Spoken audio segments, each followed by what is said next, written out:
Assalamualaikum warahmatullahi wabarakatuh. Tabik pun, tabik oi. Apa kabar anak-anak? Sehat semua kan?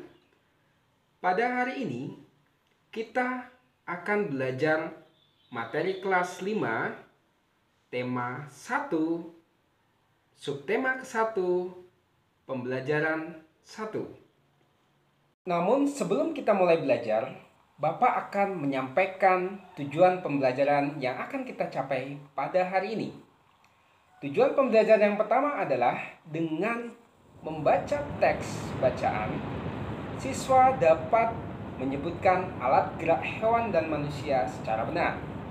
Yang kedua, dengan kegiatan membaca, siswa dapat menentukan ide pokok paragraf dalam setiap bacaan secara tepat. Yang ketiga, dengan menulis, siswa dapat mengembangkan ide pokok menjadi sebuah paragraf. Dan yang keempat, dengan berdiskusi, siswa dapat menyebutkan pengertian, fungsi, dan cara menentukan ide pokok bacaan secara percaya diri. Baiklah, kita mulai pelajaran kita pada materi yang pertama. Coba sekarang kalian perhatikan pada gambar berikut. Gambar apakah itu? Kenapa kelinci dan juga hewan yang lainnya dapat bergerak dan berlari dengan lincah seperti itu? Ya benar. Kelinci dapat bergerak lincah karena didukung oleh organ-organ geraknya, yang pada dasarnya organ gerak kelinci serta hewan yang lainnya hampir sama dengan organ gerak yang dimiliki oleh manusia. Tanpa organ gerak, tentu manusia maupun hewan tidak akan dapat bergerak maupun berpindah tempat.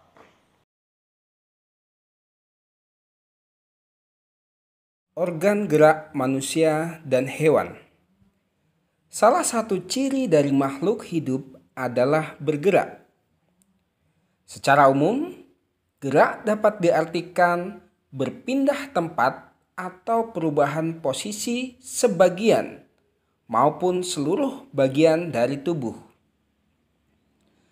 Gerak pada manusia dan hewan menggunakan organ gerak yang tersusun dalam sistem gerak. Organ gerak tersebut berguna untuk berjalan, berlari, melompat, meloncat, memegang, menggali, memanjat, berenang, dan sebagainya. Organ gerak pada hewan dan manusia memiliki kesamaan.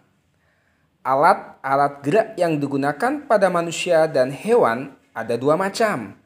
Yang pertama, alat gerak pasif berupa tulang, dan yang kedua, alat gerak aktif berupa otot.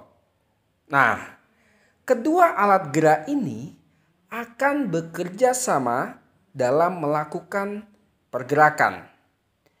Kerjasama antara kedua alat gerak tersebut membentuk suatu sistem yang disebut sistem gerak.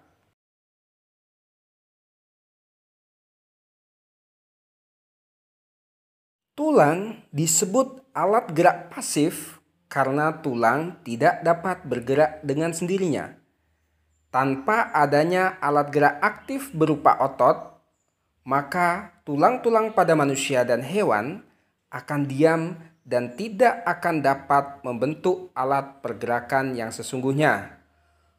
Namun, walaupun merupakan alat gerak yang pasif, akan tetapi tulang memiliki peranan yang besar dalam sistem gerak manusia dan hewan. Sedangkan otot disebut sebagai alat gerak aktif karena otot memiliki suatu senyawa kimia yang dapat membuatnya menjadi bergerak. Pada saat otot yang menempel pada tulang gerak, otot tersebut akan membuat tulang menjadi bergerak. Selanjutnya, coba kalian perhatikan teks yang berjudul Organ Gerak Manusia dan Hewan seperti yang telah Bapak bacakan tadi, seperti pada gambar berikut ini.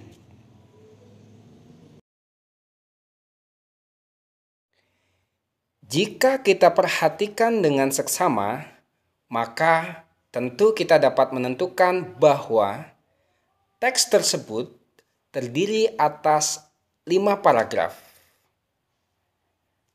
Dan anak-anak, tentu kalian juga sudah tahu bahwa dalam setiap paragraf tentu tersusun dari ide pokok atau disebut juga gagasan pokok dan kemudian ditambah dengan kalimat-kalimat pengembang atau pendukung.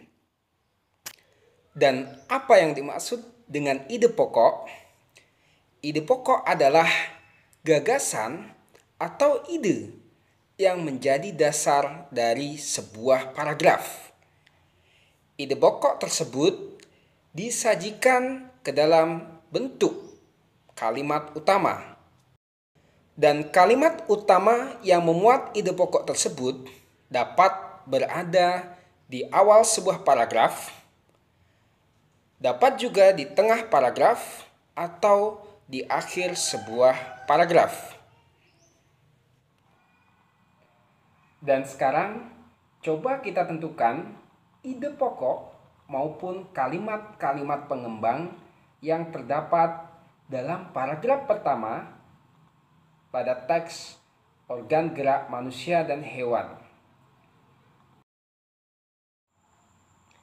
Setelah kita membaca dengan cermat, maka dapat kita tentukan bahwa ide pokok pada paragraf tersebut terdapat di awal paragraf, yaitu pada kalimat pertama yang berbunyi, salah satu ciri dari makhluk hidup adalah bergerak. Kemudian kalimat pengembangnya adalah kalimat berikutnya, yaitu secara umum gerak dapat diartikan berpindah tempat atau perubahan posisi sebagian maupun seluruh bagian dari tubuh. Dan kalimat pengembang selanjutnya adalah makhluk hidup akan bergerak apabila ada rangsangan yang mengenai sebagian atau seluruh bagian tubuhnya. Nah, anak-anak, bagaimana materi pelajaran pada hari ini? Kalian sudah paham kan? Nah, selanjutnya ada 2 tugas yang harus kalian kerjakan dan kalian kumpulkan pada guru kelas kalian. Tugas yang pertama adalah kalian harus mengembangkan ide pokok menjadi sebuah paragraf. Cara yang termudah adalah coba kalian buat ide pokok tersebut menjadi kalimat pertama. Kemudian kalian bisa membuat beberapa kalimat, 2 atau 3 kalimat lagi menjadi kalimat-kalimat pendukung yang mendukung ide pokok tersebut. Maka dengan begitu akan jadilah sebuah paragraf yang baik dan benar. Tugas yang kedua adalah tugas kelompok. Nah, pada tugas ini kalian harus mendiskusikannya bersama kelompok kalian tentang hal-hal berikut. Yang pertama adalah kalian mencari pengertian dari ide pokok bacaan. Kemudian Yang kedua, kalian cari fungsi ide pokok suatu bacaan. Dan yang ketiga, kalian mencari bersama kelompok kalian cara menentukan ide pokok bacaan. Kalian boleh mencari dari berbagai sumber ya. Selanjutnya, kalian tulis hasil diskusi kelompok kalian pada kolom yang sudah disediakan. Demikian materi pelajaran hari ini yang dapat Bapak sampaikan. Sampai jumpa lagi pada video pembelajaran Bapak yang berikutnya. Pesan Bapak, kalian harus selalu belajar dengan giat dan rajin, dan jangan lupa untuk selalu menjaga kesehatan dan kebersihan. Bapak akhiri, wassalamualaikum warahmatullahi wabarakatuh.